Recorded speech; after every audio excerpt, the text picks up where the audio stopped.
भारत में पिछले कुछ सालों में आवारा कुत्तों के लोगों को काटने के मामलों में काफी बढ़ोतरी दर्ज की गई है। वहीं दूसरी तरफ देश में कुत्तों की जनसंख्या में कमी भी दर्ज की गई। एक रिपोर्ट के मुताबिक देश में इस वक्त करीब 153 लाख कुत्ते हैं। कुत्तों के काटने पर मुआवजा दिए जाने वाली बात पर देश के मत्स्य पालन और पशुपालन मंत्रालय का बयान सामने आया है।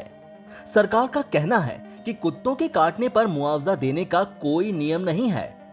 लिव स्टॉक की जनगणना में सामने आया कि साल 2012 में देश में आवारा कुत्तों की जनसंख्या करीब 171 लाख थी, जो साल 2019 में घटकर 153 लाख हो गई।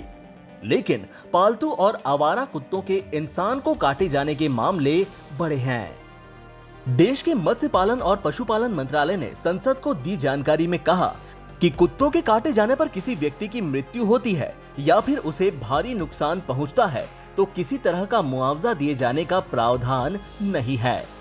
मंत्रालय का कहना है कि प्रावधानों के मुताबिक आवारा कुत्तों को कैद में नहीं रखा जा सकता। नगर निगम के अधिकारी केवल आवारा कुत्तों की आबादी नियंत्रित करने की कोशिश कर सकती है। मंत्रालय ने कहा कि हमारे पास कुत्तों के हमले में लोगों की मौत होने का कोई आंकड़ा नहीं है। आपको बता दें कि आवारा कुत्तों के मामले में उत्तर प्रदेश का नाम देश में सबसे ऊपर है, जहां इसकी संख्या सबसे ज्यादा है। सबसे कम आवारा कुत्ते मिजोरम में हैं।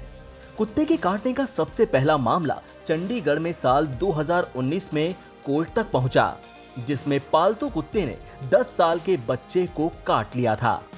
मामले में कुत्ते के मालिक पर मुकदमा दर्ज किया गया, जहां कोर्ट ने कुत्ते के मालिक पर आईपीसी की धारा 289 लगाई, जिसमें 6 महीने की सजा और 1000 रुपए तक जुर्माना या फिर दोनों लगाए जा सकते हैं। देश में केरल ही एकमात्र ऐसा राज्य है जहां कुत्तों के काटने वाले मामलों में मुआवजा तय करने के लिए एक कमेटी है। केरल हाईकोर्ट के पूर्व जज एस सिरी जगन की 3 सदस्यीय वाली कमेटी को 2496 कुत्तों के काटने वाले केस मिले थे, जिनमें से 456 मामलों में मुआवजा भी दिया गया।